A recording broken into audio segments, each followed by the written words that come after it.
презентацията, която успях частично да напусна. Разбира се, няма възможност за звук в случая, но ще ви покажа възможностите, които все пак има. Това е втория слайд, който е със съдържанието. Ако натиснем за училището, ни премества на слайда за училището. Тук отдолу има една стрелка, която като я натиснем, ни връща пак в съдържанието във втория слайд. Ако натиснем на обучение, ние отиваме, обучението се осъществява в 3 профила. Дадени са профилите, класически фолклорен, поп и джаз. И тук също съм сложила тази стрелка, която показва пак тази възможност. Ето е цялата презентация в този вид. Тук също в контакти съм дала картата, която показва местоположението на училището, телефона, имейла. Тук е даден адреса, който е в Google Maps, който като се натисне на този линк, ако има интернет, в случая вие няма, се отваря точно адреса, за да го видите.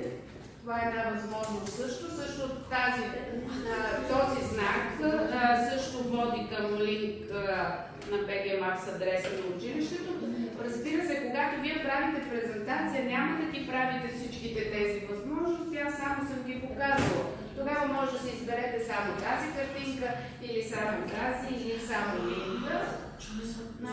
Контактите изреждаме, които са на заместник директорите, с имейлите. И накрая винаги завършваме с един любезен слайд, който благодаря за вниманието, или в случая, понеже наше училище е най-хубавото, Национално музикално училище, заповядайте при нас за нови ученици. Така че благодаря. Още един път казвам това, което запишете си, което ще имаме за домашно, да отговорите писмено какви правила трябва да спазвате при създаване на презентация.